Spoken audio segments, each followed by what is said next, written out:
शाम का वक्त था। मोहन और विष्णु कब्रिस्तान के विशाल लोहे के द्वार पर खड़े थे। भैया, हम यहाँ कब्रिस्तान के पास क्यों आए हैं? मोहन, तुम्हें इस कब्रिस्तान के अंदर जाना होगा, तभी हमारी किस्मत में लिखा दुख मिटेगा। नहीं भैया, मैं कभी इस जगह के अंदर नहीं जाऊंगा। अगर आप चलेंगे तो मैं भी चलूंगा। मैं नहीं जा सकता मोहन, मैं सिर्फ तुम्हें जाने को कह सकता हूँ। जो काम वहाँ है वो सिर्फ तुम ही कर सकते हो। क्या सच में कोई और रास्ता नहीं है भैया? अगर तू चाहता है कि मैं और तेरी भाभी जिंदा रहें तो तुझे इस कब्रिस्तान में जाना ही होगा। फिर डरते डरते मोहन जैसे ही पैर कब्रिस्तान के अंदर डालता है, तभी पूरा दृश्य अचानक बदल जाता है। रामपुर गांव में विष्णु अपनी पत्नी मीना और छोटा भाई मोहन के साथ रहता था। फिर एक दिन दोपहर का वक्त था। घर के अंदर से चिल्लाने की आवाज आ रही थी। देखो जी, बस बहुत हो गया। अब मैं और बर्दाश्त नहीं कर सकती हूँ। मैं आपको कितनी बार कह चुकी हूँ कि अपने छोटे भाई को घर से निकाल दो। अगर आपने उसे घर से नहीं निकाला तो मैं ये घर छोड़कर चली जाऊंगी। अरे भाग्यवान, तू ये कैसी बातें कर रही है? ये घर और जमीन में उसका भी हक है। कैसे मैं उसे घर से निकाल दूं? सब क्या कहेंगे? अगर आपको उसकी इतनी फिक्र है तो आप ना मुझे छोड़ दीजिए। मैं आपके साथ नहीं रह सकती हूँ। मुझे वो बिल्कुल बर्दाश्त नहीं है। अच्छा ठीक है भाग्यवान, अगर तू कहती है तो मैं कुछ सोचता हूँ और उसे किसी न किसी तरीके से हम अपने घर से निकाल कर ही रहेंगे। इतने में मोहन वहाँ आ जाता है। भैया भैया, मैं खेत का सारा काम निपटा दिया और वो जो खाद डालना था ना, मैंने वो भी डाल दिया है। अच्छा ठीक है, तुमने सारा काम कर लिया है। देख, घर का जलावन भी खत्म हो गया है, तो जाकर जंगल से लकड़ियाँ ला दे ताकि शाम का चूल्हा जल सके। ठीक है भैया, पर मुझे भी बहुत भूख लगी है। कुछ खाने को मिल जाता तो मैं चला जाता। घर में खाना खत्म है और वैसे भी जलावन नहीं था तो खाना कैसे बनता? पहले लकड़ियाँ लेकर आओ, फिर खाना बनाऊंगी। मोहन उदास होकर चल देता है। अरे, तुमने ये झूठ क्यों बोला? घर में खाना तो पूरे 4 लोगों का पड़ा है। मैं उसे एक वक्त का खाना भी नहीं देना चाहती हूँ। आपको इतनी फिक्र हो रही है तो आप खुद ही बनाकर उसे खिला लो। मीना गुस्से में चली जाती है। मुझे कुछ न कुछ करके मोहन को घर से निकालना ही होगा, तभी मेरे घर में सुख शांति बनी रहेगी। विष्णु बाहर निकलता है। उसी वक्त 2 गांव वाले बात करते दिखाई देते हैं। अरे तूने सुना? हमारे गांव की सरहद पर जो एक कब्रिस्तान है, उसके पास से 2 व्यापारी आ रहे थे। सुना था कि 2 दिन वो उसी कब्रिस्तान में रहे और अचानक वो पागल होकर वहीं पर मर गए। ये तुम कैसी बातें कर रहे हो पंकज? भला ये कैसे हो सकता है? आखिर वो कब्रिस्तान में पागलों की तरह कैसे था और मर कैसे सकता है?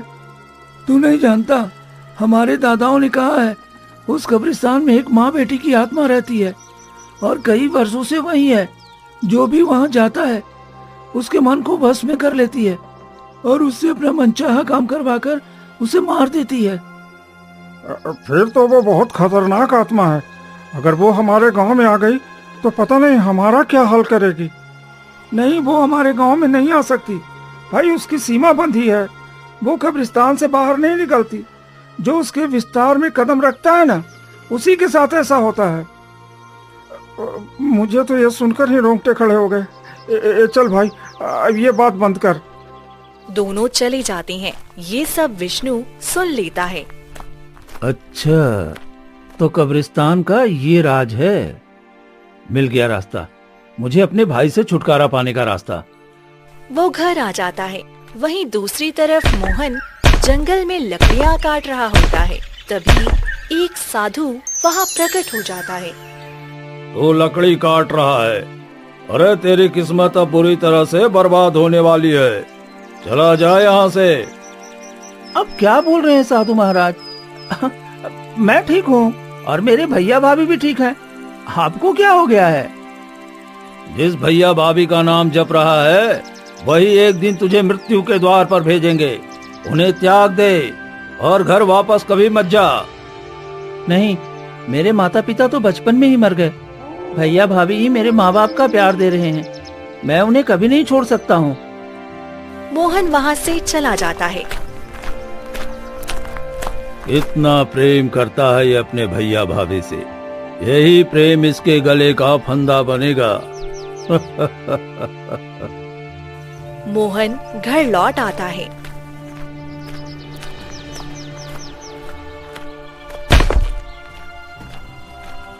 भैया ये देखिए, लकड़ियाँ ले आया हूँ। इस बार ज्यादा ही ले आया ताकि कई दिनों तक काम आएंगी। ठीक है, अच्छा किया। अब चल खाना खा ले, और भी काम है। मीना एक रोटी और सूखा प्याज रख देती है। भाभी सब्जी नहीं है, प्याज के साथ रोटी कैसे खा पाऊंगा? सब्जी खत्म है और खरीदने के पैसे भी नहीं है। अगर खाना है तो खा, नहीं तो भूखे रहो। मीना गुस्से में चली जाती है। मोहन तू बुरा मत मान, भाभी का स्वभाव बस थोड़ा तेज है। ले खा ले, और उसके बाद मैं एक काम बताऊंगा, लेकिन किसी से कहना मत। नहीं भैया, मैं किसी को नहीं बताऊंगा। बताइए ना क्या करना है। कल सुबह मेरे पास आ जाना। विष्णु कमरे में जाता है। क्या बात कर रहे थे? उसे कल सुबह क्यों बुला रहे हो? तुम हमेशा चाहती थी ना कि मोहन को खुद से दूर कर दूं, उसे घर से निकाल दूं, तो मैं सब तैयारी कर चुका हूं। कल के बाद वो कभी हमारे आसपास नहीं भटकेगा। क्या सच में ऐसा करने वाले हो? बताओ तो सही। वो गांव वालों से सुना है कि गांव की सीमा पर जो कब्रिस्तान है, वहां जो भी कदम रखता है वो 2 दिन में मर जाता है। हम कल मोहन को उसी कब्रिस्तान में भेजेंगे, बस देखते जाओ। ये तो बहुत खुशी की बात है। मुझे बेसब्री से कल का इंतजार रहेगा। दोनों सो जाते हैं। उधर मोहन, हे भगवान, मेरे घर की हालत कितनी खराब है। मुझे ये सूखा खाना भी नहीं खाया जा रहा। पता नहीं भैया भाभी ने कैसे खाया होगा। मुझे और मेहनत करनी है ताकि उन्हें अच्छी जिंदगी दे सकूं। अगली सुबह होते ही मोहन उठ जाता है और विष्णु के पास जाता है कि इतने में ही जमींदार आ जाता है और जोर जोर से चिल्लाने लगता है। अरे विष्णु, अरे क्या कर रहा है? चल उठ, घर के बाहर आ। अगर तूने इस बार मेरे पैसे नहीं दिए ना, तो देखना मैं तेरी पत्नी को उठाकर ले जाऊंगा और उससे घर का सारा काम करवाऊंगा। तभी विष्णु घर से बाहर आता है। क्या हुआ जमींदार साहब, आप क्यों परेशान हो रहे हो? अरे तुम्हें याद नहीं है क्या? हाँ, तुमने पिछली बार मुझसे कर्ज लिया था और कहा था कि इस बार तुम फसल बेचकर मुझे सारा कर्ज चुका दोगे, लेकिन तुमने इस बार भी मेरा पैसा वापस नहीं दिया है। नहीं, ऐसा मत करिए, मैं आपके पैसे चुका दूंगा। बस हमें कुछ समय का मोहलत और दे दीजिए। मैं तुम्हें बस 2 दिन का और वक्त दे रहा हूँ। अगर 2 दिन के अंदर तुमने मेरे पैसे वापस नहीं किया तो देखना तुम्हारी पत्नी मेरी हवेली पर होगी। नहीं, आप ऐसा नहीं कर सकते हो। मेरी भाभी को आप नहीं ले जा सकते।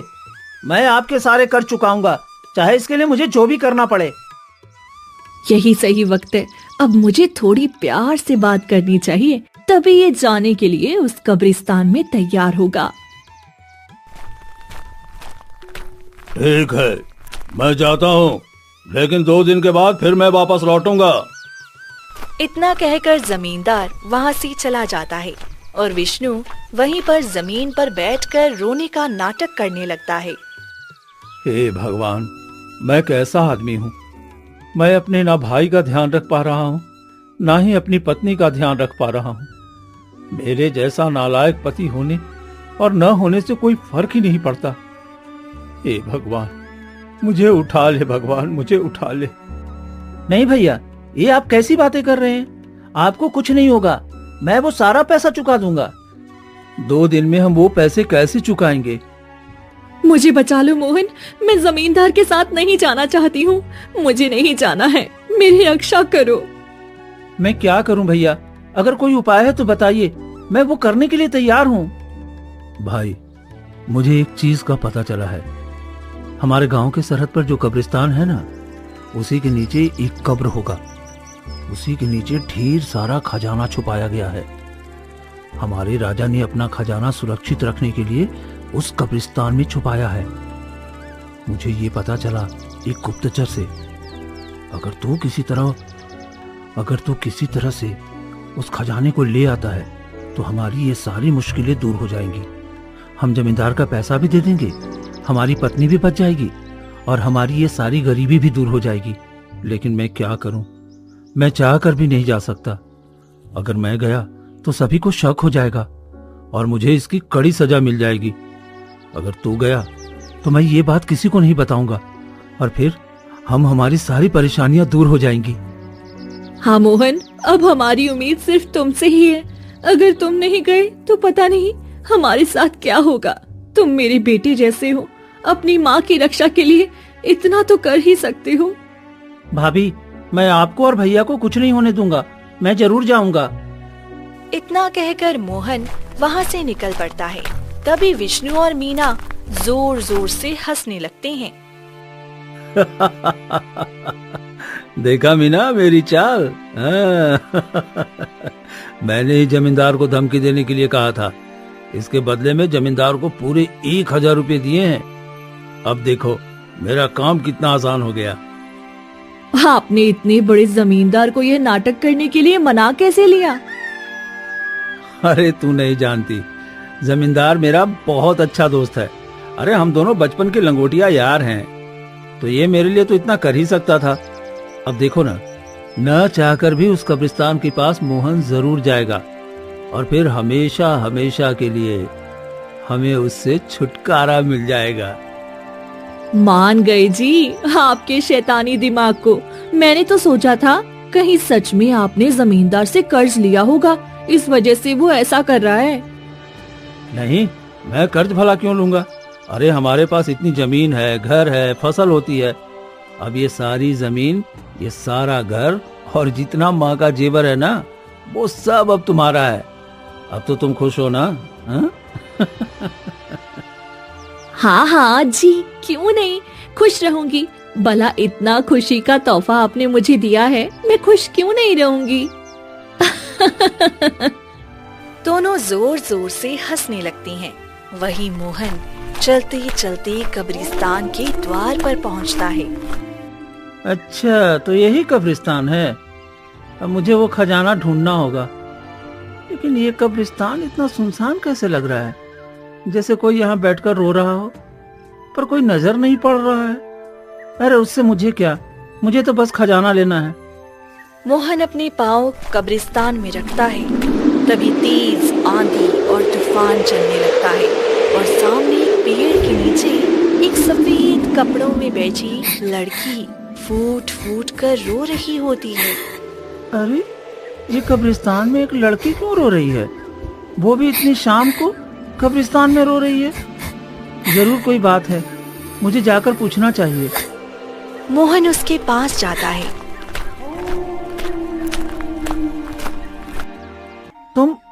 तुम कौन हो?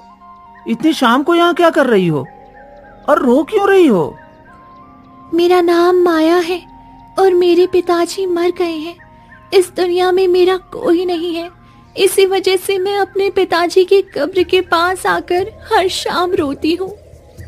अब जो जाने वाला है उसके लिए रोने से क्या फायदा है? तुम्हारे पिता अब दुनिया में नहीं है, ये जानकर मुझे बहुत अफसोस हुआ। लेकिन मत रहो और घर चली जाओ। मेरा कोई घर नहीं है, मैं कहीं नहीं जाना चाहती हूँ। क्या आप मुझे अपनी बहन बनाओगे और क्या आप मेरा भाई बनोगे? क्योंकि मेरा इस दुनिया में कोई नहीं है और मुझे भाई का बहुत शौक भी है। हाँ, क्यों नहीं? एक भाई बना, ये तो गर्व की बात है। बताओ, मैं तुम्हारे लिए क्या कर सकता हूँ? मुझे आपके साथ आपके घर जाना है और आपकी बहन बनकर जीना है। मेरी यही इच्छा है। ठीक है, मैं तुम्हें अपने साथ अपने घर ले जाऊंगा। वैसे आपका कौन है? मैं एक तरह से अनाथ भी हूँ और एक तरह से नहीं भी हूँ। मेरे माता पिता इस दुनिया में नहीं हैं, लेकिन मेरे एक भाई भाभी हैं जो बिल्कुल मुझे माँ पिता की तरह प्रेम करते हैं। तुम चलो, तुम्हें भी खुशी खुशी अपनाएंगे और तुम्हें भी एक बहन का प्यार मिलेगा। ठीक है, मैं जाने से पहले अपनी माँ से पूछ लेती हूँ। तुम्हारा इस दुनिया में कोई नहीं था, और फिर तुम कह रही हो कि अपनी माँ से पूछ लेती हूँ। ये तुम्हारी माँ कैसे आ गई? मेरी माँ है, पर उन्होंने मुझे घर से बाहर निकाल दिया है और वो मुझे अपनी बेटी नहीं मानती। लेकिन फिर भी कहीं जाने से पहले मैं उनसे पूछती हूँ। अरे ऐसी कौन सी पत्थर दिल है जो एक बेटी को अपनी बेटी नहीं मानती? सच में तुम्हारे साथ बहुत बड़ा अन्याय हुआ है और तुम सच में अपने आप को अनाथ समझ रही होगी। वैसे कहाँ है तुम्हारा घर? चलो चलते हैं। बस यही कब्रिस्तान में ही है, उधर थोड़ा अंदर चलो, फिर मेरी माँ का घर मिल जाएगा। कब्रिस्तान में है तुम्हारा घर? अच्छा ठीक है, चलो चलते हैं। मोहन माया के पीछे पीछे थोड़ा और अंदर जाता है। तभी एक कोने में बहुत ही बड़ा और सुंदर महल दिखता है। अरे इतना बड़ा और सुंदर घर, वो भी कब्रिस्तान में, और ये अपने आप को अनाथ कह रही है। भैया आप यहीं बैठो, मैं आपके लिए कुछ खाने को ले आती हूँ। आप बहुत भूखे होंगे ना? हाँ, मैं कई घंटे से सफर कर रहा हूँ, मुझे भूख तो लगी है। अगर कुछ मुझे मिल जाता तो अच्छा ही रहता। फिर माया घर के अंदर चली जाती है और कुछ ही देर में तरह तरह के पकवान लेकर बाहर आती है। अरे ये अपने घर से इतना सारा पकवान लेकर आई है, ये तो मैंने कभी देखा भी नहीं था। और ये अपने आप को अनाथ और गरीब कह रही है। अगर इसकी माँ इसे नफरत करती तो इतना सारा पकवान घर में लाकर कैसे दे सकती है? जरूर मुझसे कुछ छिपा रही है, मुझे इसका पता करना होगा। भैया आप यहाँ थोड़ी देर बैठी हैं, मैं अपना कुछ सामान लेकर आ जाती हूँ, क्योंकि मैं ऐसे खाली हाथ तो नहीं जा सकती ना आपके साथ। फिर कुछ ही देर में एक औरत वहाँ आती है। तुम कौन हो? मेरा नाम रेखा है बेटा, और ये मेरी बेटी है। ये मुझसे बहुत नफरत करती है, इसी वजह से ये खुद को अनाथ कहकर तुम्हारे साथ जाने के लिए तैयार हो रही है। मैंने तुम दोनों की बातें सुन ली थी। क्या ये आपकी बेटी है? और फिर भी इस तरह से ये अनाथ क्यों कह रही है कि ये अनाथ है, इसका दुनिया में कोई नहीं है? और आप अपनी बेटी को भला घर से कैसे निकाल सकते हो, वो भी रात के समय में? नहीं, मैंने इसे घर से बाहर नहीं निकाला। ये बस मुझसे नफरत करती है। ये अपने पिता की मौत का जिम्मेदार मुझे समझती है, इसी वजह से ये मेरे साथ रहना नहीं चाहती और यहाँ से जाना चाहती है। पर मैं क्या कर सकती हूँ, इसमें मेरी क्या गलती है? तो ये तो बहुत ही गलत हुआ है, उसे बहुत बड़ी गलतफहमी हुई है, उसे तो आपको दूर करना चाहिए। मैं चाहकर भी उसकी गलतफहमी कभी दूर नहीं कर सकती। उसे बचपन से ही एक भाई बहुत पसंद था और वो अपना भाई पाना चाहती थी, लेकिन मैं उसकी ये इच्छा पूरी नहीं कर पाई। उससे पहले मेरे पति का देहांत हो गया था, इसी वजह से वह मुझसे नफरत करती है कि मैंने उसके पिता को मार दिया और उसे एक भाई भी नहीं दिया। इसी वजह से वह मेरे साथ रहना नहीं चाहती और बहुत नफरत करती है। बेटा तुम अभी यहीं आराम कर लो, क्योंकि देखो इससे आगे जाओगे तो रात का समय, और रात के समय कब्रिस्तान के बाहर नहीं जाना चाहिए, क्योंकि कब्रिस्तान के अंदर सुरक्षित रहता है और इसके बाहर जाते ही पता नहीं क्या क्या घटना तुम्हारे साथ हो जाएगी। तुम यहीं हमारे ही घर में सो जाओ, सुबह चले जाना। ठीक है, मैं सुबह ही चलूंगा, मैं तब तक यहीं सो जाता हूँ।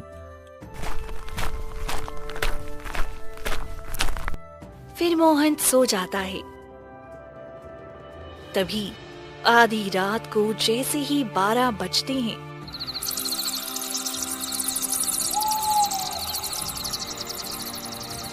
महल अचानक से गायब हो जाता है और रेखा और माया दोनों अपना भयानक रूप ले लेती हैं और जोर जोर से हंसने लगती हैं। हमारा बकरा फंस गया, अब तो हमारी इच्छा पूरी हो जाएगी बेटी।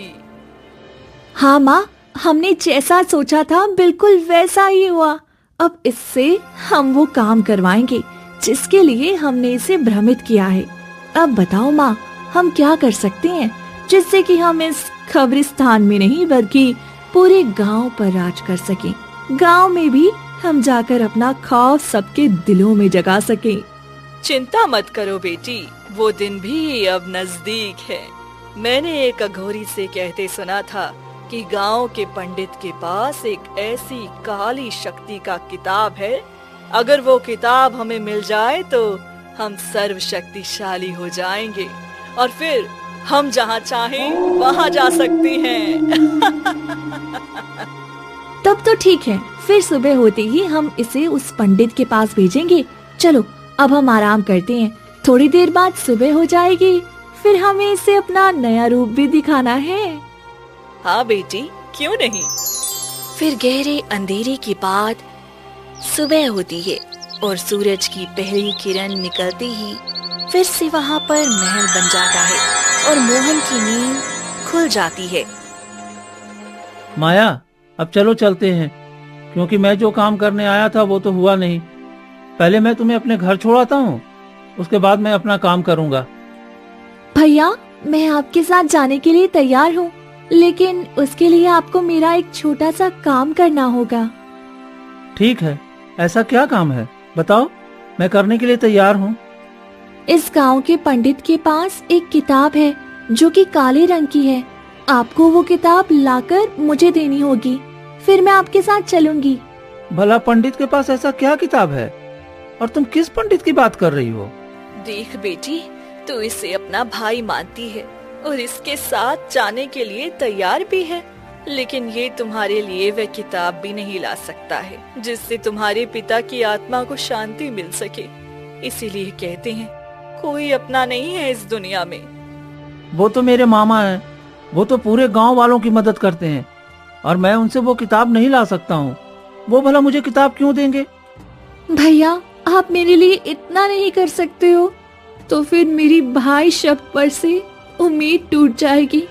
ऐसे मत करो भाई। अच्छा ठीक है, तुम्हें वो किताब चाहिए तो मैं वो लेकर आता हूँ। फिर आधे मन से मोहन वहाँ से निकल पड़ता है और गांव की तरफ आ जाता है और जैसे ही पंडित के घर पहुँचता है। अरे मोहन बेटा, तू यहाँ क्या कर रहा है? और सब बता, तेरा भाई भाभी सब कैसा है? मामा, सब तो बहुत अच्छे हैं और मुझे आपकी बहुत याद आ रही थी, इसलिए आपके पास आ गया। आप ठीक हो? हाँ, सब ठीक है बेटा, बस इन दिनों गांव में कुछ ज्यादा ही परेशानियां चल रही है, उसी काम में लगा हूँ। मैं आपकी कोई मदद कर दूँ? हाँ, बस देख ले, मेरे अंदर जो कुछ किताबें हैं उन किताबों को ठीक करके रख दे, क्योंकि मुझे अभी जमींदार के पास जाना है और उसके बेटे का नामकरण भी करना है, तो मुझे आने में थोड़ा वक्त लग जाएगा। क्यों नहीं मामा, मैं अच्छे से कर दूंगा, आप बेफिक्र होकर जाइए। ठीक है बेटा। फिर पंडित चला जाता है। यही सही वक्त है, मुझे जल्दी से वो काली किताब ढूंढना होगा। मोहन जल्दी जल्दी सभी किताबों को छानता है, तभी उसकी नजर एक काली किताब पर जाती है। लगता है यही वो किताब है, इसका पन्ना और सब चीज सही है, यानी कि यही किताब वो लोग मांग रहे थे। अब मुझे जल्दी से किताब लेकर जाना चाहिए। मोहन किताब लेकर कब्रिस्तान की तरफ निकल जाता है, तभी पंडित वहाँ आ जाता है। ये क्या, मोहन कहीं दिखाई नहीं दे रहा है, कहाँ है? लगता है किताब ठीक करके चला गया होगा। इतना कहकर पंडित जैसे ही घर के अंदर जाता है। अरे अरे, ये क्या, ये अघोर तंत्र विद्या की किताब कहाँ है? अरे नहीं, ये नहीं हो सकता। अगर ये किताब किसी गलत हाथों में लग गया तो पता नहीं इस गांव पर क्या विपत्ति आ जाएगी। अगर मोहन ने ये किताब लिया है तो जरूर वो कब्रिस्तान में गया होगा। मुझे उसे रोकना होगा, क्योंकि वो किताब सिर्फ कब्रिस्तान में ही ले जा सकता है। वहीं दूसरी तरफ मोहन किताब लेकर तेजी से कब्रिस्तान की तरफ बढ़ रहा होता है। अब बस मुझे जल्दी से ये किताब देकर ये काम खत्म करना है। और जैसे ही मोहन कब्रिस्तान में पांव रखने वाला होता है कि तभी पंडित सामने आकर खड़ा हो जाता है। अरे रुक जा मोहन, तू क्या कर रहा है? मामा जी, आप यहाँ? क्या हुआ? सब ठीक तो है ना? तुम ये तंत्र विद्या का किताब लेकर कब्रिस्तान में क्यों जा रहे हो? तंत्र विद्या की किताब? ये आप क्या कह रहे हैं मामा? अरे तुम्हारे हाथों में जो किताब है ये कोई साधारण किताब नहीं है, ये तंत्र विद्या की किताब है। अगर किसी गलत हाथ में चला गया तो इस पूरे गांव और आसपास के राज्य पर बुरा असर पड़ेगा। सारी कब्रिस्तान की शैतानी ताकत जाग जाएगी। नहीं नहीं, मुझे ये सब नहीं पता था। ये तो कब्रिस्तान में माया और रेखा नाम की माँ बेटी ने मंगवाया था मुझसे। इस किताब की सारी सच्चाई भी मुझे नहीं पता है। अरे ये माया जाल था, वो गांव के सभी व्यक्तियों को फंसाती है, और अगर मैं सही वक्त पर ना आता तो वो तुम्हें भी मार देती और पूरे गांव में मौत की तांडव करती। आज बाल बाल बच गया। चल यहाँ से, ज्यादा समय यहाँ रहना तुम्हारे लिए ठीक नहीं है। तभी माया और रेखा प्रकट होती हैं। पंडित रुक जा, तू ऐसा नहीं कर सकता है। ये किताब मुझे दे दे और चला जा यहाँ से, वरना मैं तुम्हें जान से मार दूंगी। तुम दोनों तो आत्मा हो और तुमने मुझे धोखा दिया। मुझे वो तंत्र विद्या की किताब चाहिए। नहीं, मैं खुद की जान खतरे में डाल सकता हूँ, पर पूरे गांव की जान खतरे में नहीं डाल सकता हूँ। मैं तुम्हें ये तंत्र विद्या की किताब कभी नहीं दूंगा। रेखा हमला करती है। तभी पंडित एक मंत्र पढ़ने लगता है, जिससे माया और रेखा का शरीर जलने लगता है। नहीं नहीं, तुम पंडित ऐसा नहीं कर सकते हो। मैं फिर आऊंगी और ये किताब हासिल करके रहूंगी। इतना कहकर माया और रेखा वहाँ से गायब हो जाती हैं। तुम यहाँ क्यों आए हो बेटा? यहाँ कोई भी इंसान को आना मना है। मामा, आपसे क्या छुपाना, आप तो जानते हैं हमारे भाई और भाभी बड़ी मुसीबत में थे। उन्होंने कहा था इसी कब्रिस्तान में राजा ने एक धन छुपाया है। मैं वही धन लेने आया था। अरे तू कैसी बातें कर रहा है? अरे तुम्हारे माता पिता ने पहले ही इतने सारे धन, जेवर और जमीन छोड़ कर गया है, फिर तुम्हारे ऊपर कैसा कर्ज? और यहाँ कोई राजा ने धन नहीं छुपाया है। तुम्हारे भाई ने तुमसे झूठ बोला। लेकिन वो जमींदार आकर मेरे भाई को धमकी दिया कि 2 दिन में वो पैसे नहीं देगा तो वो भाभी को उठा करके ले जाएगा। सच में तुम्हारा भाई और भाभी इतना लालची हो सकता है, मैं कभी सोच भी नहीं सकता। अरे उसने खेल खेला है तुम्हारे साथ। आप क्या कह रहे हैं मामा? तुम चलो मेरे साथ। तेरे माता पिता पूरे गांव के सबसे अमीर व्यक्ति थे और उन्होंने बहुत धन जोड़ा है। वो लोग तुम्हें मार कर वो सारा धन हड़पना चाहते होंगे, इसी वजह से उन्होंने ऐसा किया है। नहीं, भैया भाभी मुझसे बहुत प्रेम करते हैं, मेरे साथ ऐसा नहीं कर सकते। फिर तुम चलो मेरे साथ। पंडित मोहन को लेकर विष्णु के पास जाता है। वहीं घर के अंदर विष्णु और मीना हंस हंस के बातें कर रही थी। मीना, अब तो मोहन हमेशा हमेशा के लिए मर गया होगा। हाँ जी, कितने गांव वालों की लाश उठी है, अब बचने की कोई उम्मीद ही नहीं है। वह भी मर चुका होगा। अब माँ जी का जितना भी जेवर है और ये जमीन, घर सब हमारा हो गया। हाँ, अब हम इस गांव के सबसे धनी व्यक्ति बन गए हैं और हमारे भाई को पता भी नहीं है कि वो गया है धन लाने। अरे वहाँ कोई धन भी नहीं है और न ही हमारे पास कोई कर्जा है। अरे ये तो बस हमने ये जमीन और घर और जेवर रखने के लिए ऐसा नाटक किया था। तभी मोहन गुस्से में विष्णु के सामने जाता है। भैया भाभी, आप दोनों को बिल्कुल भी शर्म नहीं आई? आप दोनों ने हमारे साथ इतना बड़ा खेल खेला। अगर आप लोगों को धन और जेवर चाहिए था तो आप पहले एक बार मुझसे कहकर देखते, मैं खुशी खुशी धन और जेवर दे देता। लेकिन आपने मेरा विश्वास तोड़ा, मुझे कहीं का नहीं छोड़ा। मैं आपको कभी माफ नहीं कर सकता, कभी नहीं।